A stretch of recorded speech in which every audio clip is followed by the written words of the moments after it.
ಹೇಳ್ತಿರೋದ್ರಲ್ಲಿ ಕೂಡ್ಲಿಗಿ ತಾಲೂಕಿನಲ್ಲಿ ಅನೇಕ ನಮ್ಮ ತಾಲೂಕಿನ ಜನ ಗುಳೆ ಹೋಗ್ತಿದ್ರು. ಆ ಗುಳೆ ಹೋಗ್ಬಾರ್ದು ನಮ್ಮ ಒಂದೇ ಒಂದು ಕಾರಣಕ್ಕೆ ಕೂಡ್ಲಿಗಿ ಮುಖಂಡರೆಲ್ಲ ಹೋಗಿ ನಾವು ಹಿಂಗ ನೀರಾವರಿ ಕೆರೆಗಳಿಗೆ ನೀರು ತುಂಬಿಸೋ ಯೋಜನೆ ಕೊಡ್ಬೇಕಂತಂದ್ರೆ 950 ಕೋಟಿ. ಅದೇ ರೀತಿ ಸುಮಾರು 3,000 ಕೋಟಿಗೆ ಹೆಚ್ಚಿನ ಅನುದಾನವನ್ನು ಯಾರು ಕೊಟ್ರು ಅಂದ್ರೆ ಅದು ನಮ್ಮ ಯಡಿಯೂರಪ್ಪನ ಮಾತ್ರ ಕೊಟ್ರು.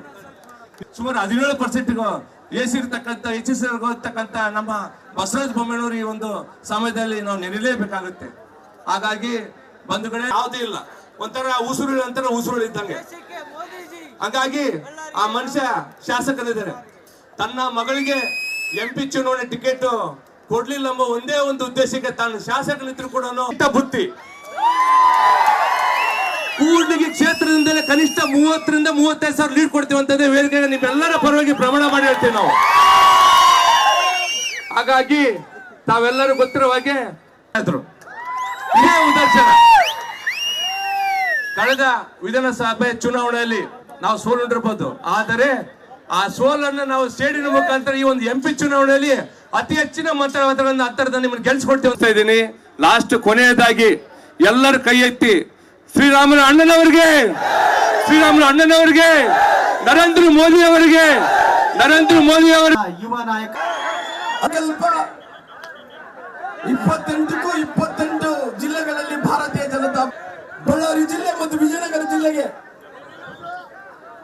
ಸನ್ಮಾನ್ಯ ಲೋಕಸಭಾ ಅಭ್ಯರ್ಥಿ ಅಂತ ಶ್ರೀರಾಮುಲವ್ರನ್ನ ನಾನು 35 ವರ್ಷಗಳ ಕಾಲ ಈ ಭಾಗದಲ್ಲಿ ಏನು ಸೇವೆಯನ್ನು ಮಾಡ್ಕೊಂತ ಬಂದಿನೋ, ಕೂಡ್ಲಿಗಿ ವಿಧಾನಸಭಾ ಕ್ಷೇತ್ರ ಭಾರತೀಯ ಜನತಾ ಪಾರ್ಟಿ ಯಾವತ್ತೂ ಅವರೆಲ್ಲರ ಗೆಲ್ಲಿಸಿದಂತ ಕೆಲಸ ತಾವೆಲ್ಲರೂ ಮಾಡಿದಿರಿ ಕೂಡ ನಾನು ವಿನಂತಿಯನ್ನು ಮಾಡ್ಕೊಂತ ಇದ್ದೀನಿ. ಇವತ್ತು ಮೊನ್ನೆ ನಡೆದಂತಹ ಚುನಾವಣೆಯಲ್ಲಿ ನಾನು ಲೋಕಸಭೆ ವಿಧಾನಸಭೆಗೆ MLA ಚುನಾವಣೆಗಳು ಸೋತೋಗ್ಬಿಟ್ಟಿನಿ. ನಾವೆಲ್ಲರೂ ಕೋರ್ ಕಮಿಟಿ ಆಗಿ ಕುಂತಂತ ಟೈಮಲ್ಲಿ ಸನ್ಮಾನ್ಯ ಯಡಿಯೂರಪ್ಪ ನೇತೃತ್ವದಲ್ಲಿ ಕೋರ್ ಕಮಿಟಿ ಕುಂತಂತ ಟೈಮಲ್ಲಿ ಒಂದೇ ಮಾತಾಡಿದ್ರು, ಶ್ರೀರಾಮುಲವರು ಕಳೆದ 35 ವರ್ಷಗಳಿಂದ ರಾಜಕಾರಣವನ್ನು ಮಾಡ್ಕೊಂತ ಬಂದನ, ಅವನ ಜೀವನನೇ ಎಲ್ಲ ಸಮುದಾಯಗಳ ಜನರಿಗೆ ಮುಡುಪಾಗಿಟ್ಟಿದ್ದಾನ, ಅನೇಕ ವಿಚಾರದಲ್ಲಿ ಕಷ್ಟ ಕಾಲದಲ್ಲಿ ಕೂಡ ಪಾರ್ಟಿ ಸಲುವಾಗಿ ನಿಂತಾನ. ಅಂತ ವ್ಯಕ್ತಿನ ರಾಜಕಾರಣದಲ್ಲಿ ನಾವು ಕಳ್ಕೋಬಾರ್ದು, ಅವನು ಉಳಿಸ್ಕೋಬೇಕನ್ನಂತ ಕಾರಣದಿಂದ ಸನ್ಮಾನ್ಯ ಯಡಿಯೂರಪ್ಪರನ್ನ ಲೋಕಸಭೆಗೆ ಅವಕಾಶ ಮಾಡಿಕೊಟ್ಟಾರ. ಲೋಕಸಭೆಗೆ ಅವಕಾಶ ಮಾಡಿಕೊಟ್ಟಿದ ನಂತರ ಇವತ್ತು ನನ್ನ ಕಳಕಳಿ ಬೇಡಿಕೆ ಇಂತೆ ಇಷ್ಟೇ. ಯಾಕಂದ್ರೆ ಕಳೆದ ಚುನಾವಣೆಯಲ್ಲಿ ನಾನು ಸ್ವತಂತ್ರ ಟೈಮಲ್ಲಿ ಸನ್ಮಾನ್ಯ ಯಡಿಯೂರಪ್ಪರು ಇವತ್ತು ಲೋಕಸಭೆಗೆ ಅವಕಾಶ ಮಾಡಿಕೊಟ್ಟಿದ್ದಾರೋ ನಾನು ವಿನಂತಿಯನ್ನು ಮಾಡ್ತೀನಿ.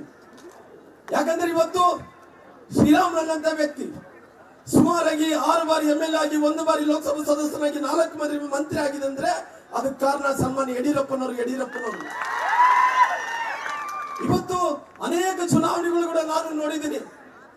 ಇವತ್ತು ಇಂಥ ಚುನಾವಣೆಯನ್ನು ನಾನು ಇವತ್ತು ಎದುರಿಸ್ತಾ ಇದ್ದೀನಿ ಅಂದ್ರೆ ಕಳೆದ 1.5 ವರ್ಷದಿಂದ ಇವತ್ತು ನಾನು ಸೋತೋಗಿದ್ದೀನಿ. ಸೋತೋದಂತ ಮನುಷ್ಯ ಇವತ್ತು ರಾಮುಲವರು ಪುನಃ ಬಂದು ಲೋಕಸಭೆಗೆ ಚುನಾವಣೆಗೆ ಅವಕಾಶ ಮಾಡಿಕೊಟ್ರಿ, ಗೆಲ್ಲಿಸ್ಕೊಟ್ರಿ ಅಂತ ತಮ್ಮೆಲ್ಲರ ಕೈ ಮುದ್ದೆ ಮಾಡಿಕೊಡ್ತೀವಿ.